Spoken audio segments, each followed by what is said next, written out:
పోలీసులు దళితులపై తప్పుడు కేసులు పెట్టారంటూ ఓ మహిళ బాధితురాలు డైరెక్టర్ జనరల్కు లేఖ రాసిన ఉదంతం ఆంధ్రప్రదేశ్ రాష్ట్రంలో వెలుగు చూసింది.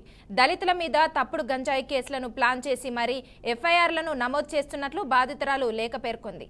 పోలీస్ అధికారులకు సంబంధించిన ఓ ఆడియో వైరల్గా మారింది. దళితులమనే నేపంలో కక్ష కట్టి పోలీసులు తమ బతుకులను భవిష్యత్తులను నాశనం చేస్తున్నారని మండిపడింది. కేవలం పోలీసుల టార్గెట్లు రివ్యూల కోసం మాత్రమే తమపై తప్పుడు కేసులు పెట్టడం చాలా దారుణమని ఆగ్రహం వ్యక్తం చేశారు. రక్షించాల్సిన పోలీసులే రాక్షసులై తమ వేధిస్తే మేము ఎవరికి చెప్పుకోవాలని ఆవేదన వ్యక్తం చేస్తున్నారు. ఇది రాజ్యాంగ ఉల్లంఘనే కాకుండా మానవ హక్కుల ఉల్లంఘన కూడా అని బాధితురాలు పేర్కొంది. ఈ మన గిజం సార్ ఇది ఇప్పుడు ఎన్ని గంటలకు వస్తుంది సార్? అసిస్టెంట్ బాబు ఇంకా కారు రాలేదు నా దగ్గరికి. కారు లేదు ఇంకా. ఇప్పుడేమో అర్థం కాదు. ఇప్పుడేమో 800 ఏదో ఇస్తానంటాడు. ఇప్పుడు మరి 100 కేజీలు ఎక్కడ పెట్టాలి? ఆరుగురు లోపల ఎక్కడ పెట్టాలి? సరిపోతా వెహికల్? ఇంకా వెహికల్ కొంటున్నాడంట, అబాండెడ్ వెహికల్ అని చెప్పి. ఏంటి ఇలాగా పిచ్చుకల పాలన చేస్తున్నారు ఇక్కడ? కారు అని ఎందుకు చెప్పారు నాకు అర్థం కావట్లా. ఏమో మరి అడిషనల్ ఎస్పీ గారు మీకు చెప్తే నాకు కారు, నాకైతే మొత్తాలు చెప్పండి. మీరు కారు అయితే పంపిస్తానని అటు వచ్చి మళ్ళీ అడిషనల్ ఎస్పీ గారిని అడిగాను. కారు సెలవుంటి ఎస్పీ గారిని అడిగాను, వాళ్ళు చూసుకుంటారు అన్నాడు. మళ్ళీ ఆ విషయం మీకు చెప్తాను. అదే ఎస్బీఓని అడగమన్నా. ఎస్బీఓని అడుగుతుంటే ఇంకా కొంటున్నాడంట ఇల్లు అక్కడ బేరాలు ఆడుతున్నాడు. నాకేమో అర్థం కావట్లా. ఎప్పుడు వస్తుంది కారు? ఒకవేళ వస్తే ఇప్పుడు ఈ 100 కేజీలు ఎక్కడ పెట్టాలి? ఆరుగురు లోపల ఎక్కడ పెట్టాలి? ఆరుగురు వెనకాల సీట్లో నలుగురు, మరి 100 కేజీలు ఎక్కడ? మూటలు 5 మూటలు ఉంటాయి. చిన్న డిక్కీలు పెట్టినా చిన్న డిక్కీలు సరిపోతాయి 100 కేజీలు ఇచ్చేయడం. సీట్లోనే వీళ్ళు ఒళ్ళో పెట్టుకున్నట్టే అంతే అలా పెట్టడం. సరే ఇంకా రాలేదు, వెహికల్ రాలేదు, లేట్ అయిపోతుంది. నేనైతే రెడీ చేస్తాను. ఇన్స్ట్రక్షన్స్ ఏంటంటే ఇప్పుడు మీరు 3 గంటలకు ఎఫ్ఐఆర్ అనుకోండి. ఈ 2 ఫోన్లు ఇచ్చాం కదా మీకు మొద్దాలి. ఆ 2 ఫోన్లు ఇప్పుడు జగ్గంపేట నుంచి మీ దగ్గరికి వస్తే గంట పడుద్ది. ఆ జగ్గంపేట పంపించాలి 2 ఫోన్లు.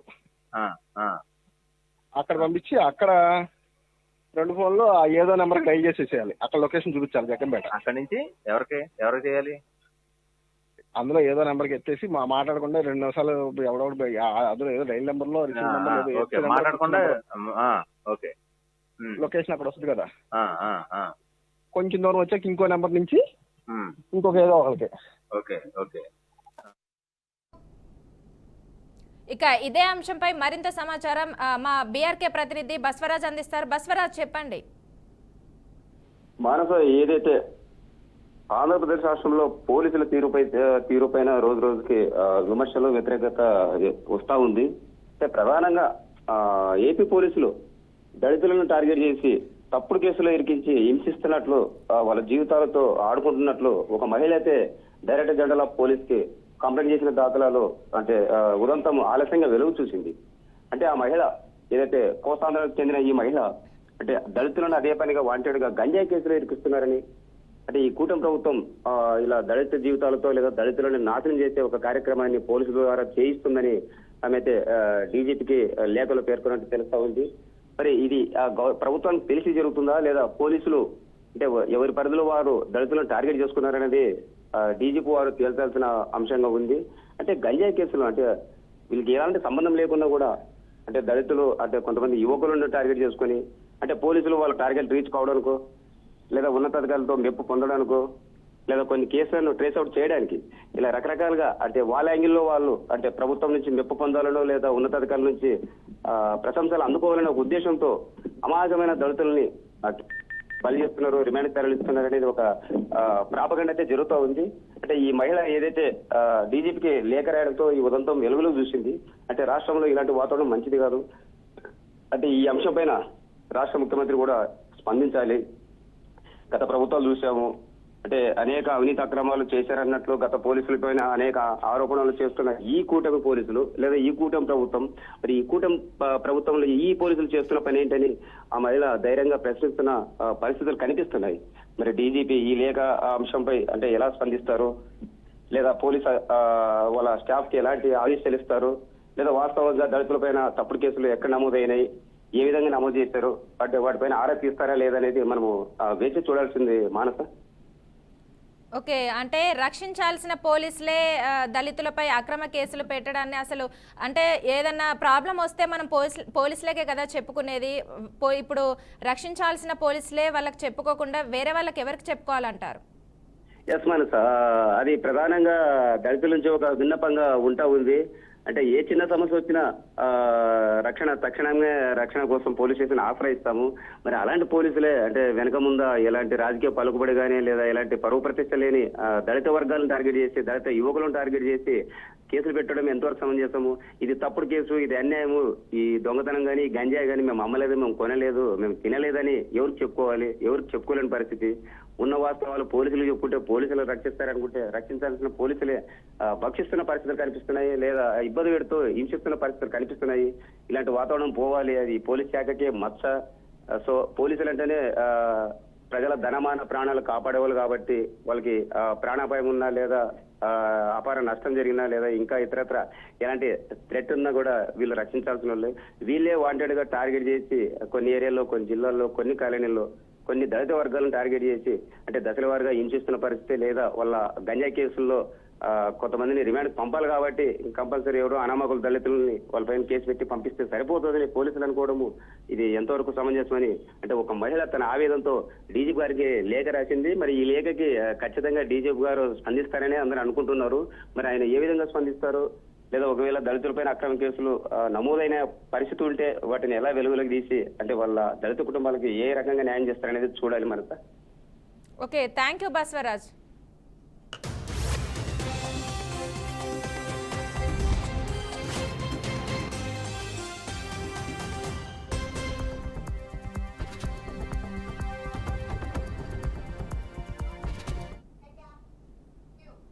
కాసేపట్లో army, air force, navy media మీడియా సమావేశం నిర్వహించనున్నారు. ఆపరేషన్ సింధూర్ ప్రారంభమయ్యాక తొలిసారి త్రివిధ దళాల డీజీఎంఓ మీడియాతో మాట్లాడబోతున్నారు. Army DGMO Rajiv Ghai, air force DGMO A K Bharti, navy DGMO A N Pramod ఈ కార్యక్రమంలో పాల్గొనున్నారు.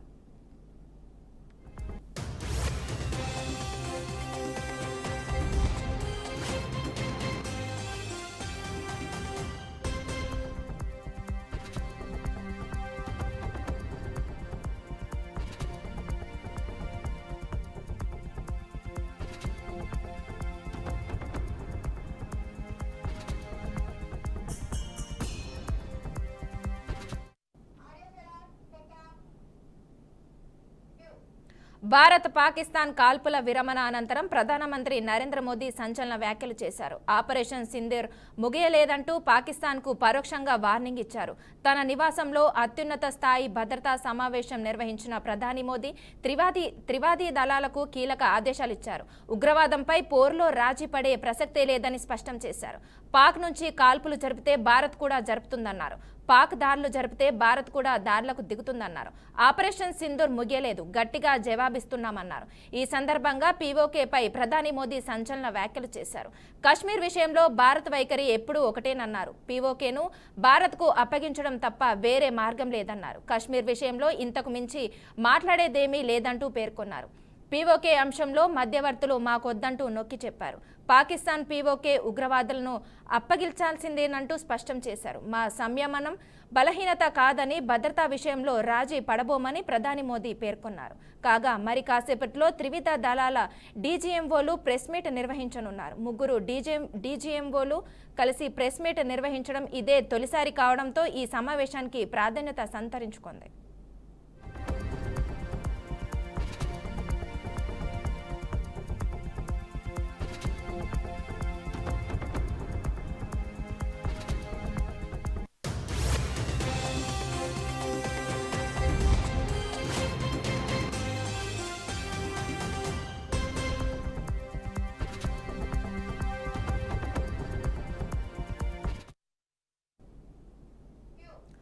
మహబూబాబాద్ జిల్లా చిన్నగూడూరు మండలంలో డబుల్ బెడ్రూమ్ ఇల్లు ఇప్పిస్తామంటూ లక్షల రూపాయలు వసూలు చేసిన ఉదంతం ఆలస్యంగా వెలుగులోకి వచ్చింది. ప్రజలకు ప్రభుత్వానికి వారధిగా నిలవాల్సిన విలేకరులే ఈ అక్రమ వసూల్లోకి కీలక పాత్ర పోషిస్తున్నట్లు తెలుస్తుంది.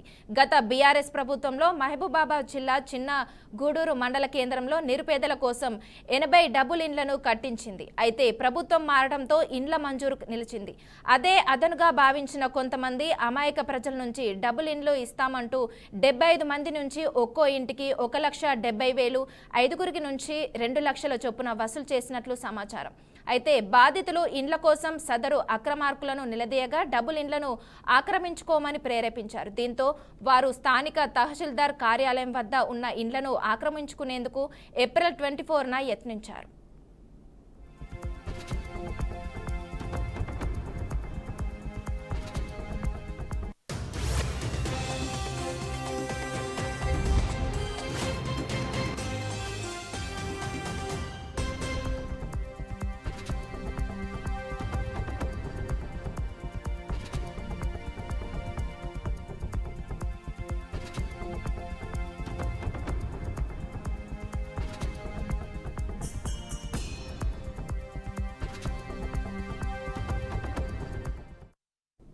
ఆ సమయంలో రెవెన్యూ అధికారులు పోలీసులు అడ్డుకోగా తామంతా ఇండ్ల కోసం 1,70,000 ఇచ్చామని తమ ఇండ్లను తమకు అప్పగించాలనడంతో అధికారులు హవాక్కయ్యారు. వెంటనే తహసీల్దార్కు ఫిర్యాదు చేయగా పోలీసులు వారిని ప్రేరేపించిన వారిపై కేసు నమోదు చేశారు. అనంతరం చేసిన దర్యాప్తులో డబుల్ ఇండ్ల వ్యవహారంలో చిన్నగూడూరు మండలానికి చెందిన టీఆర్ఎస్ నాయకుడు కరే దారాసింగ్, అతనికి ప్రముఖ దినపత్రికల్లో విలేకరులుగా పనిచేస్తున్న గంగాధర అనిల్, గుర్రం నరేష్, బోయిన నరేందర్, గాడిపెల్లి శ్రీశైలం సహకరించినట్లు నిర్ధారణ అయింది. ఈ మేరకు A1 Anil, A2 Dara Singh, A3 గుర్రం నరేష్, A4 బోయిన సురేందర్, A5 గాడిపెల్లి శ్రీశైలంలను చేరుస్తూ పోలీసులు ఎఫ్ఐఆర్ నమోదు చేశారు. కాగా గంగాధరి అనిల్, దారాసింగ్ రిమాండ్లతో ఉండగా మిగతా 3 విలేకరులు పరారీలో ఉన్నారు. సదరు కలంకితులు అధికార పార్టీకి చెందిన ఓ మండల నాయకుడి అండదండలతో పరారీలో ఉన్నట్లు తెలుస్తుంది. ఇప్పటికైనా పోలీసులు పరారీలో ఉన్న నిందితులను అరెస్టు చేసి బాధితులకు డబ్బులు ఇప్పించాలని ప్రజలు కోరుతున్నారు.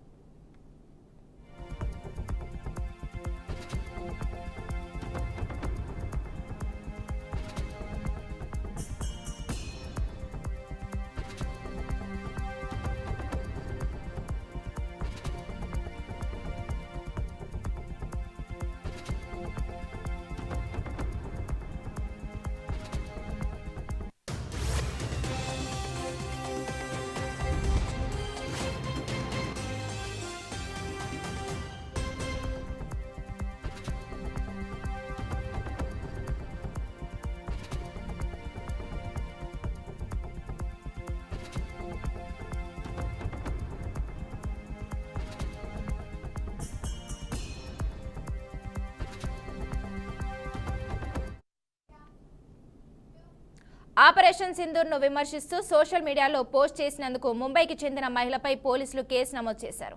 నిందితురాలు ఓ బ్యూటీ పార్లర్ యాజమానురాలిగా పోలీసులు గుర్తించారు. సదరు మహిళ 2 రోజుల క్రితం ఆపరేషన్ సింధూర్పై విమర్శనాత్మక వ్యాఖ్యలతో కూడిన ఒక పోస్ట్ను తన సోషల్ మీడియా ఖాతాలో పంచుకుంది. ఈ పోస్ట్ను శనివారం నాడు బజరంగ దళ్కు చెందిన ఓ సభ్యుడు గమనించి మల్వానీ పోలీసులకు ఈ విషయంపై ఫిర్యాదు చేశారు. దాంతో పోలీసులు ఆమెపై కేసు నమోదు చేశారు.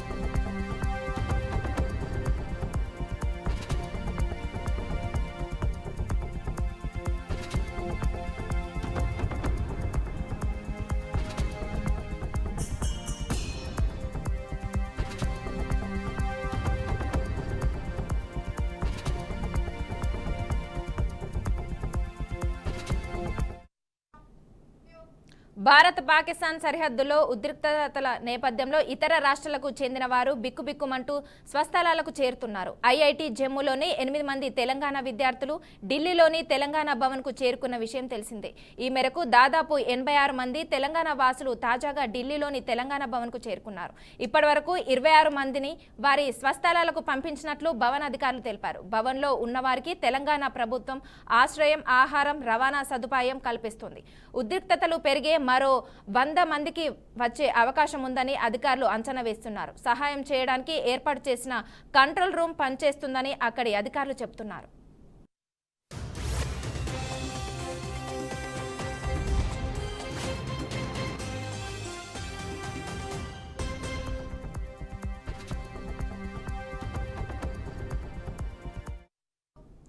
భారత్ పాకిస్తాన్ సరిహద్దులో ఉద్రిక్తతల నేపథ్యంలో ఇతర రాష్ట్రాలకు చెందిన వారు బిక్కుబిక్కుమంటూ స్వస్థలాలకు చేరుతున్నారు.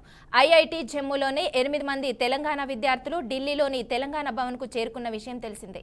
ఈ మేరకు దాదాపు 86 మంది తెలంగాణ వాసులు తాజాగా ఢిల్లీలోని తెలంగాణ భవన్కు చేరుకున్నారు. ఇప్పటివరకు 26 మందిని వారి స్వస్థలాలకు పంపించినట్లు భవన్ అధికారులు తెలిపారు. భవన్లో ఉన్నవారికి తెలంగాణ ప్రభుత్వం ఆశ్రయం, ఆహారం, రవాణా సదుపాయం కల్పిస్తుంది. ఉద్రిక్తతలు పెరిగే మరో 100 మంది వచ్చే అవకాశం ఉందని అధికారులు అంచనా వేస్తున్నారు. సహాయం చేయడానికి ఏర్పాటు చేసిన కంట్రోల్ రూమ్ పనిచేస్తుందని అక్కడి అధికారులు చెబుతున్నారు.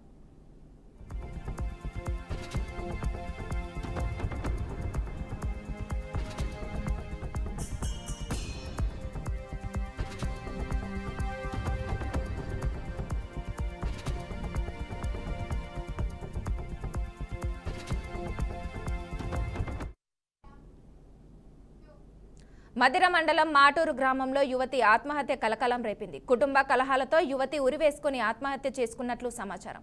పూర్తి వివరాలు ఇంకా తెలియాల్సి ఉంది.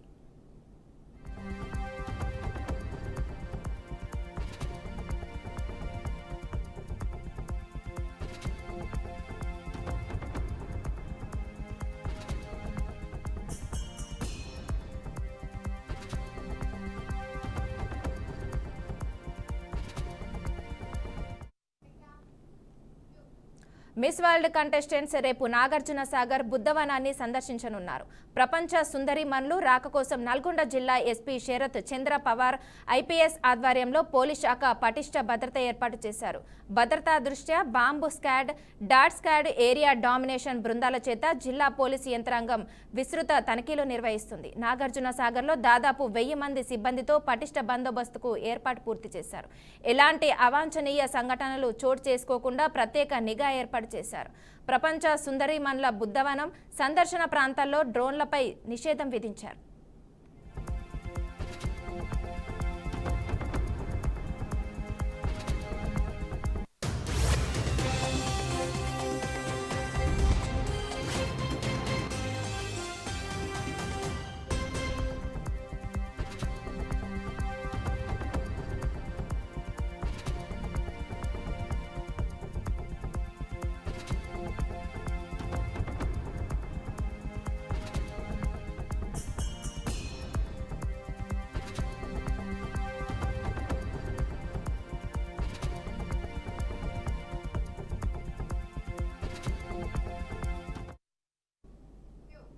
పహల్గాం ఉగ్రదాడి, ఆ తర్వాత ఆపరేషన్ సింధూర్ భారత్ పాకిస్తాన్ మధ్య తీవ్ర ఉద్రిక్తతల్ని పెంచాయి.